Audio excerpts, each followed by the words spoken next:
Hello, students. Good morning. Welcome to our biology class. As you already know, we finished talking about the lesson Cell, the Unit of Life.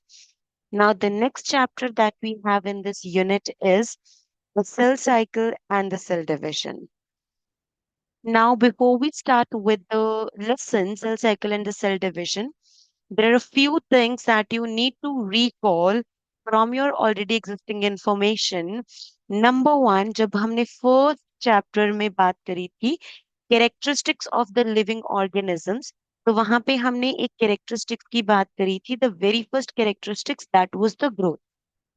And when we talk about the growth, तो growth के हमने twin characteristics की बात करी थी. That one, the organism will increase in the size, and also the number of cells will also increase. And at the same time, I've told you that per individual, चाहे अभी उसमें कितने भी cells क्यों ना present हो, every individual have started their life from a single cell, and that single cell is the zygote. अब इस एक सिंगल सेल से इतना बड़ा मल्टी सेलुलर ऑर्गेनिज्म कैसे बना? How does it form? So zygote undergoes the division. जो cells हैं they kept on dividing, 2 से 4, 4 से 8, 8 से 16, 16 से 32 and 64, just kept on increasing. And finally एक single cell से हमारे पास आया एक multi cellular organism.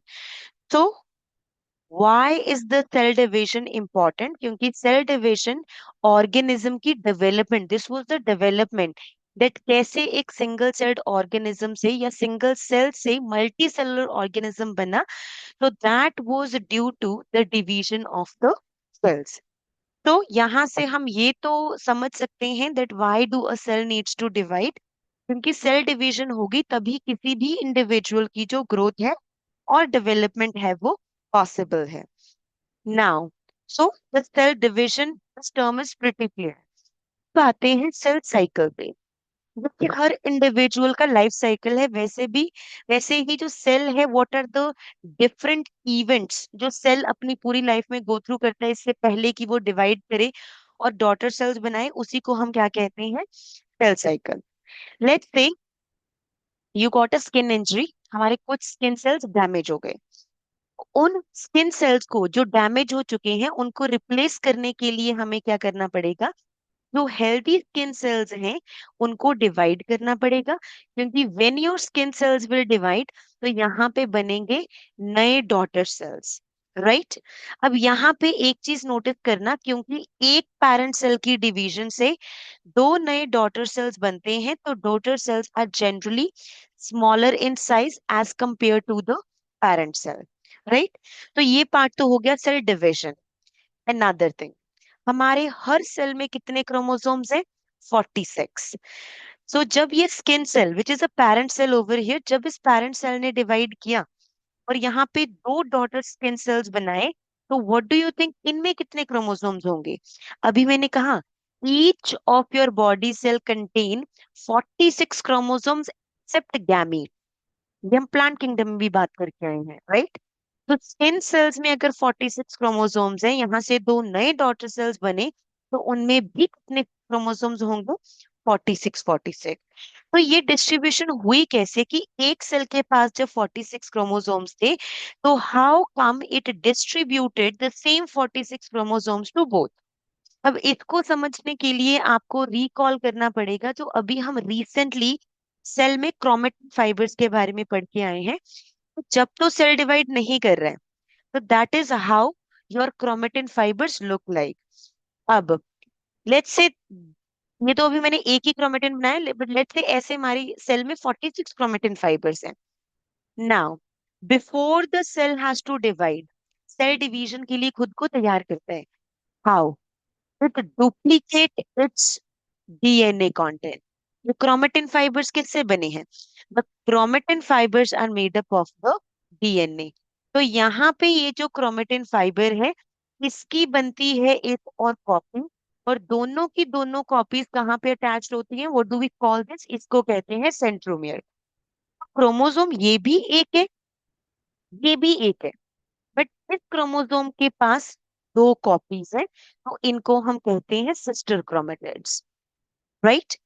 और इस प्रोसेस को हम कहते हैं DNA replication. Replica means is to create the copies. अब जब सिस्टर क्रोमेटिड्स बन चुकी हैं, then the cell divides. Cell की डिवीजन से पहले न्यूक्लियस डिवाइड करता है, और ये दोनों क्रोमेटिन फाइबर्स क्या हो जाते हैं, सेपरेट। तो हर सेल के पास 46 क्रोमेटिन फाइबर्स की डिस्ट्रीब्यूशन हो जाती है, राइट। तो दैट मीन्स सेल के डिवाइड करने से पहले what happens, DNA replicates. DNA ने अपनी कॉपीज क्रिएट करता है ताकि equal amount of DNA can be passed on to the daughter cells. अब यहाँ पे नेक्स्ट चीज जो आपने नोटिस करी है, that is parent cell is bigger in size, but जो अभी नए नए डॉटर सेल्स बने हैं, they are smaller in size, क्योंकि वो इस पेरेंट सेल के हाफ से ही बने हैं, काइंड ऑफ, राइट। तो यहाँ पे after the daughter cell is formed, अगली डिवीजन से पहले ये जो डॉटर सेल्स हैं, ये अपने साइटोप्लाज्मिक कंटेंट को इंक्रीज करते हैं, और इस फेज को कहते हैं हम cell growth, right. And finally जब सेल की ग्रोथ हो जाती है almost equal to the parent cell, ये फिर से अपने डीएनए कंटेंट को डुप्लीकेट करता है, और फिर से सेल डिवाइड हो जाता है, राइट। अब ये जो सेल ग्रोथ है, ऐसा नहीं है कि ये एक पर्टिकुलर टाइम पे होगी। Cell growth is a continuous process, चाहे सेल डिवाइड करे ना करे। इवन जब सेल डिवाइड कर रहा है नहीं कर रहा है, सेल ग्रोथ हमेशा होती है। सेल ग्रोथ का एक्चुअली में मतलब है साइटोप्लाज्मिक ग्रोथ, साइटोप्लाज्म की वॉल्यूम का इंक्रीज होना, क्योंकि न्यूक्लियस का जो वॉल्यूम है दैट इज एक्चुअली लिमिटेड। तो सेल की लाइफ में तीन मेन इवेंट्स है: डीएनए को रेप्लिकेट करना, सेल को डिवाइड करना, फिर इक्वल डीएनए दोनों में डिस्ट्रीब्यूट कर देना, दोनों डॉटर सेल्स में। सेल ग्रोज, फिर से DNA replicate, cell division, cell growth, right. And इसी प्रोसेस को, इन्हीं सीक्वेंस ऑफ इवेंट्स को हम क्या कहते हैं, we call it as the cell cycle, right. तो cell division is actually just one phase in the cell cycle. Got it? Now moving on, why do a cell needs to divide, ये सबसे पहली चीज थी जो हमने इस chapter में बात करी, that why do a cell needs to divide. Cell को डिवाइड करने की जरूरत है, number one, for the growth and development. हम यूनिसेलुलर, हम सिंगल सेल से मल्टी सेलुलर तभी बने जब सेल डिवाइड हुआ। हमारे ऑर्गन्स में, या हमारे जैसे स्किन की एग्जांपल बताई मैंने आपको, इंजरी हुई, स्किन बर्न हो गई, कोई टिश्यू डैमेज हो गया, तो वो टिश्यू के डेड सेल्स को रिप्लेस किसने किया, नए सेल्स ने, new cells which were formed by the cell division. And then some of the organs regenerate, जैसे लिवर है, लिवर का कोई एक पर्टिकुलर पार्ट डैमेज हो गया, तो जो ऑलरेडी एग्जिस्टिंग सेल्स थे उन्होंने डिवाइड किया, और उन्होंने उस डैमेज पार्ट को रीजनरेट कर दिया। So that is why a cell needs to divide. Okay. And then the cell cycle, what is cell cycle, अभी हमने बात करी कि ये वो तीन मेन सीक्वेंस ऑफ इवेंट्स हैं जिसमें mainly it replicates DNA, replicates मतलब इसके जीनोम की, व्हाट इज जीन, डीएनए का एक specific segment, let's say DNA 2 metres long, but इतना सा डीएनए तुम्हारे आई कलर को कोड कर रहा है, तो इसको हमने क्या कह दिया, जीन। बट जब हम सारे के सारे 46 क्रोमोसोम के सारे जीन्स को कंसीडर करते हैं, तो that's what do we call it as the genome. तो सेल अपने जीनोम को डुप्लीकेट करता है, सेल ग्रो करता है, तो व्हेन द सेल ग्रोस वो अपने बाकी सेल के कॉन्स्टिट्यूएंट्स को सिंथेसाइज करता है, जैसे प्रोटीन्स की सिंथेसिस, कुछ ऑर्गेनेल्स की synthesis, and finally the third thing was the division.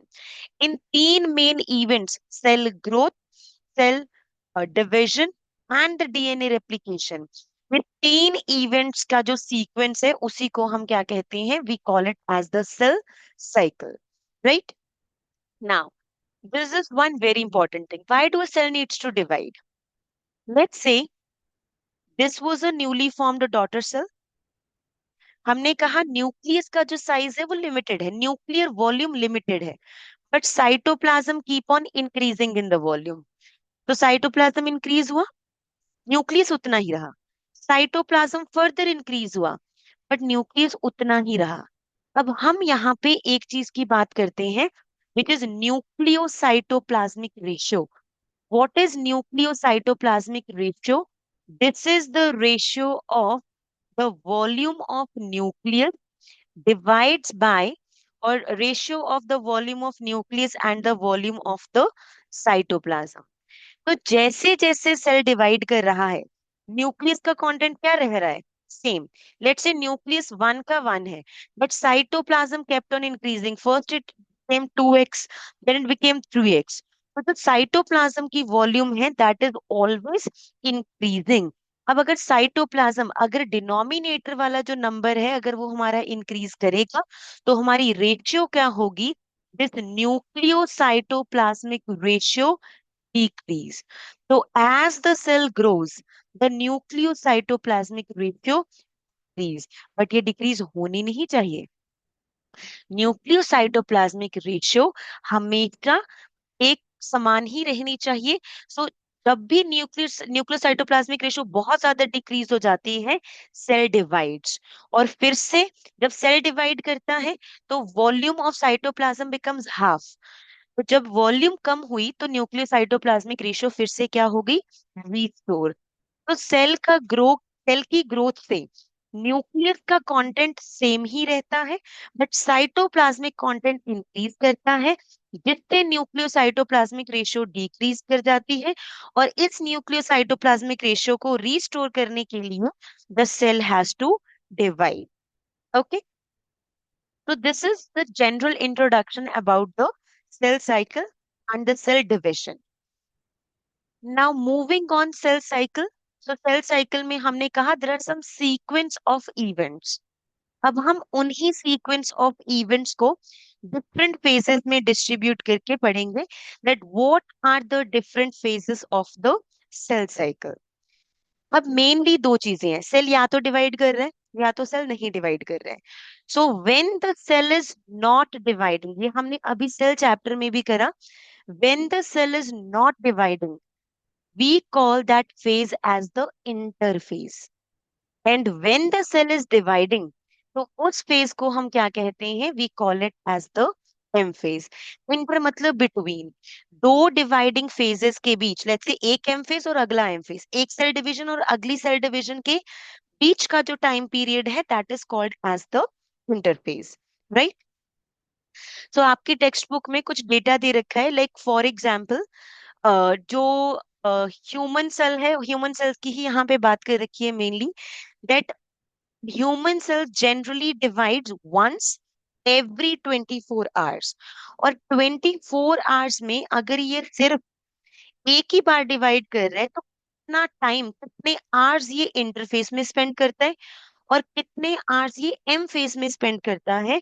तो मेनली 24 आवर्स में से सिर्फ only about 1 hour it spends in the M phase. और जो बाकी के 23 आवर्स है अप्रोक्सीमेटली, वो ह्यूमन सेल कहाँ पे स्पेंड करता है? नॉन डिवाइडिंग फेज में. तो we say a human cell spends most of its time, more than 95% of its time in the interface.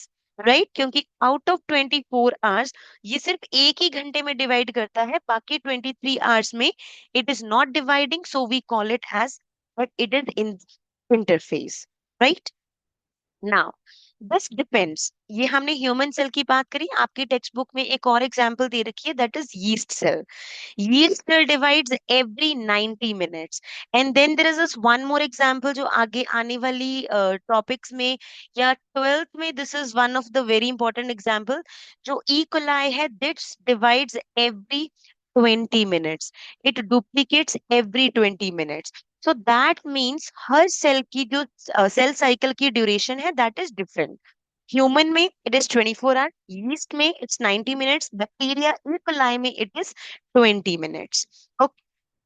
Now, first of all, let's talk about the interphase in detail.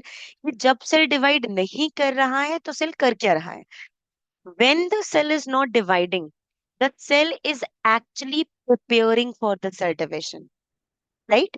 But क्योंकि division के with respect ये divide नहीं, division के with respect इसकी कोई भी activity नहीं है, तो interphase is generally called as the resting phase.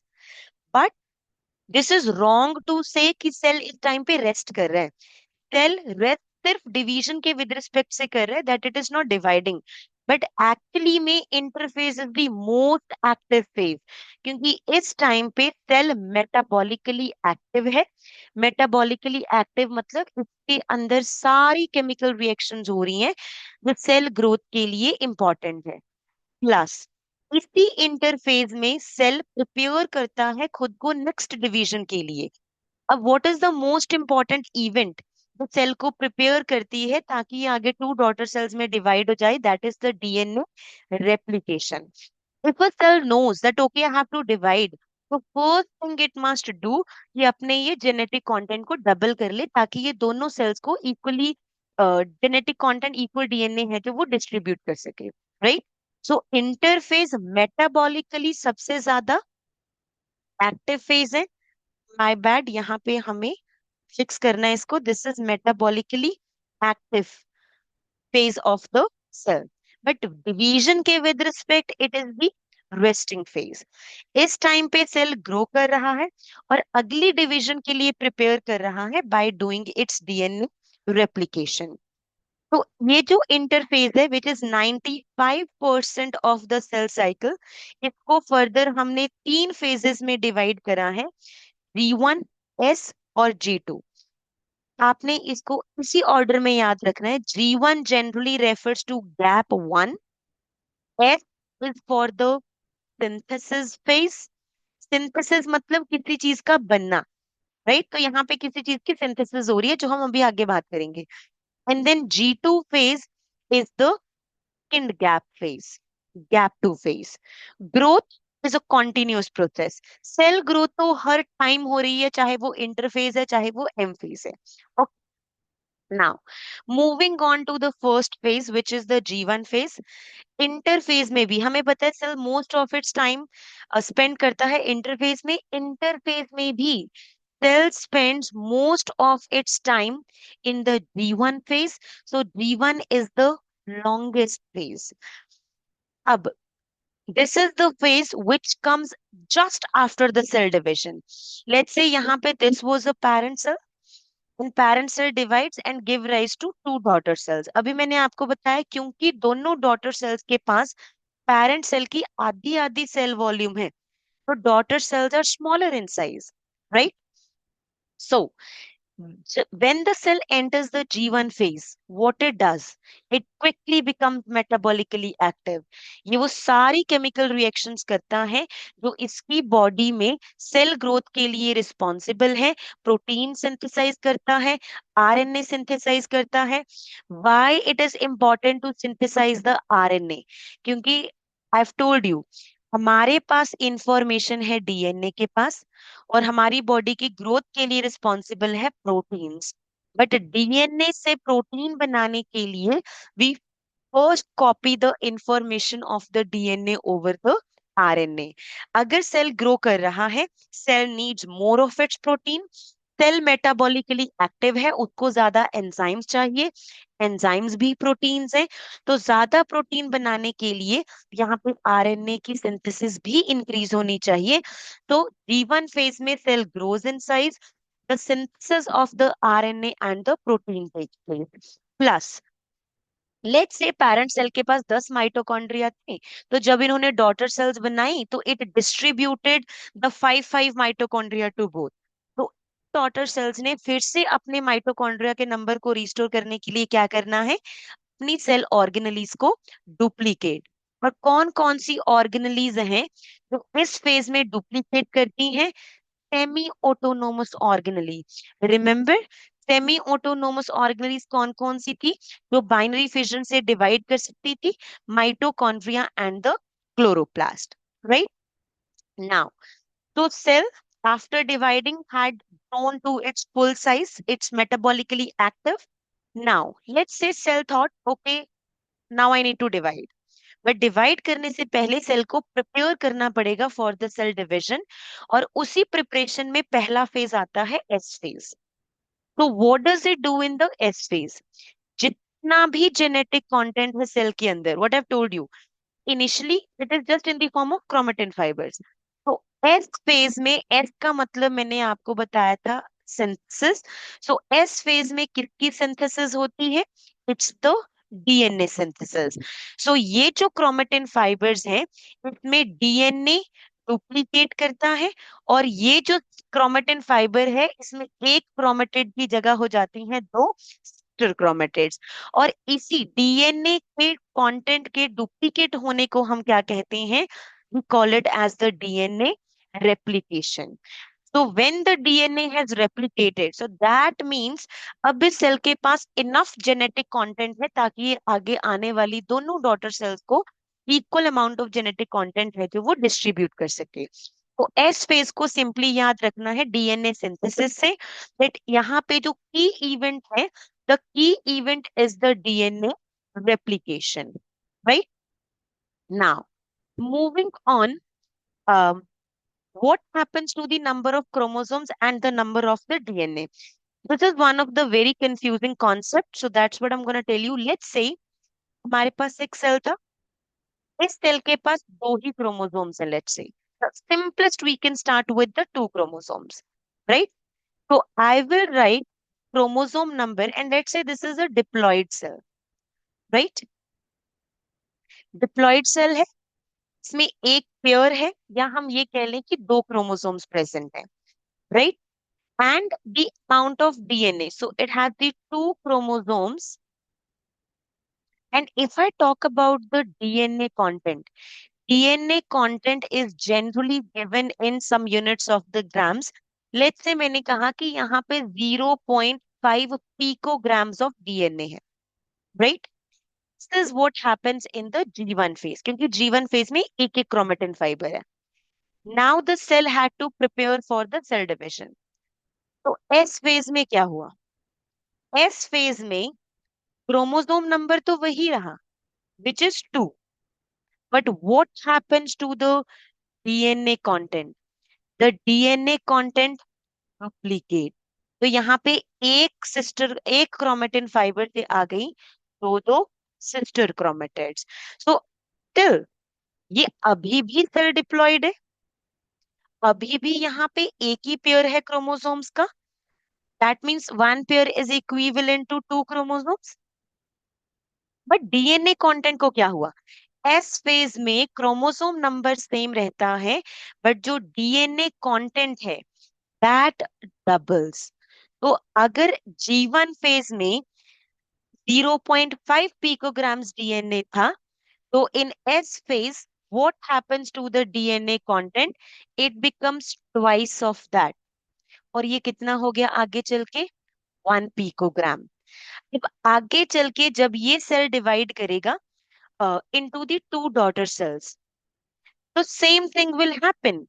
यहाँ पे ये सिस्टर क्रोमेटिड सेपरेट होंगी, राइट? तो each of the newly formed cell will receive the same two number of chromosomes, but what will happen to the DNA content? Chromosomes है दो दो, it is still diploid, but again the DNA content will be 0.5 picograms and 0.5 picograms. So DNA content double किस कहाँ पे मिलेगा हमें? S phase में, and then followed by the G2 phase. M phase में फिर से डीएनए कंटेंट क्या हो जाएगा? हाफ, बट क्रोमोसोम नंबर क्या रहेगा? सेम। ओके, तो इन एस फेज इंपॉर्टेंटली यहाँ पे यही बता रखा है that chromosome number remains the same, but the cell content, sorry, the DNA content doubles, right? So अगर DNA content 2C है, तो DNA content हो जाएगा 4C। अगर DNA content let's say हमारे पास 3 picograms है, तो वो हो जाएगा 6 picograms। बट अगर क्रोमोसोम्स 10 है, तो chromosomes will stay the 10 only। Okay, अब के अलावा एनिमल सेल में there was this one very important organelle जो सेल डिवीजन में हेल्प करती है, that is centriole। DNA replication होती है न्यूक्लियस में, but at the same time centriole also duplicate in the cytoplasm. तो दैट मीन्स एस फेज में दो चीजों की डुप्लीकेशन हो रही है, डीएनए की न्यूक्लियस में, सेंट्रियोल की साइटोप्लाज्म में।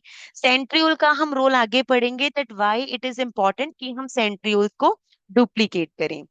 Lastly, we have is the G2 phase. G2 phase is again growth and the gap 2 phase. यहाँ पे भी same thing will happen. The sum of the organelles will duplicate like mitochondria, chloroplast.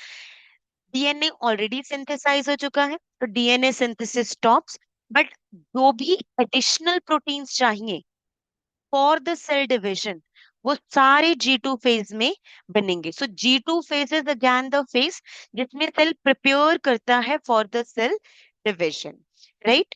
Now this is all we have about the three main phases in the interphase, which is G1 phase, which is metabolically active, S जहां पे DNA synthesise होता है और centrioles की duplication होती है, G2 phase जहां पे सेल कुछ इंपॉर्टेंट प्रोटीन्स बनाता है जो एक्चुअली डिवीजन फेज के लिए इंपॉर्टेंट है। Now next thing that they have given you की जो माइटोसिस है, माइटोसिस मियोसिस मैंने आपको बताया था, माइटोसिस में क्रोमोसोम नंबर सेम रहता है बट मियोसिस में chromosome number reduces to half. तो एनिमल सेल में जो माइटोसिस है वो मेनली सिर्फ किस में होती है, डिप्लॉयड सोमैटिक सेल्स में। हमारी बॉडी के सारे सेल्स को सोमैटिक सेल्स कहते हैं except the cells in your testes and ovaries in your gonads जहां से गेमीट्स बनेंगे, उन सेल्स को बोलते हैं जर्म सेल्स।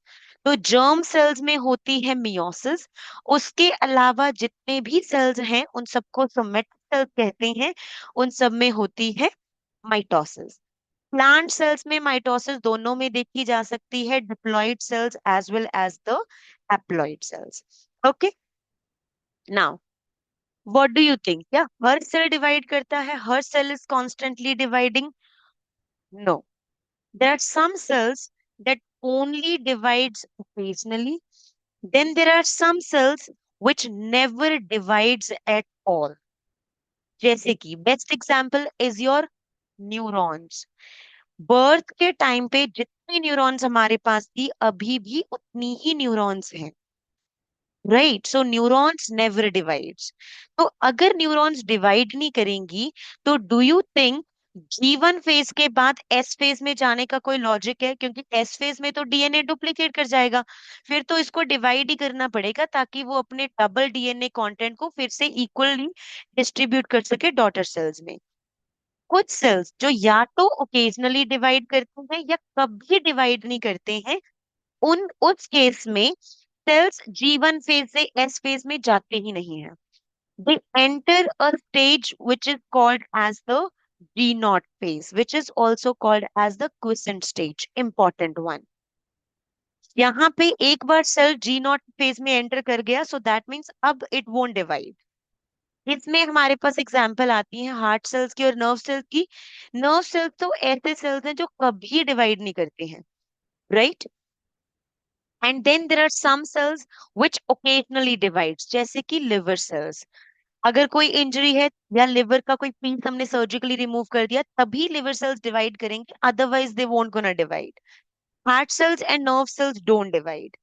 तो the cells which occasionally divides और नेवर डिवाइड्स, दोनों ही केसेस में जो सेल्स हैं वो एस फेज में ट्रांजिशन नहीं करते हैं, वो G1 से कहाँ डायरेक्टली एंटर कर जाते हैं, एक्सेप्ट द G1, वो G1 को छोड़ के कहाँ चले जाते हैं, G0 फेज में, राइट? प्लांट्स में यही एग्जाम्पल है, यहाँ पे हमारे पास अम, कुछ सेल्स की which is the cells of the vascular bundle which leaves the G1 phase, G0 phase में एंटर करते हैं बट बाद में दे री एंटर द G1 फेज और वो फिर से डिवाइड करना स्टार्ट कर देते हैं, which are the cambial cells. इनको हम डिटेल में पढ़ेंगे in the plant anatomy. So this is all we have about the interface. Now you make sure you do make the notes. Okay. And any question up to this, do let me know. Okay then, that's all for today. Okay then, bye bye. Have a good day.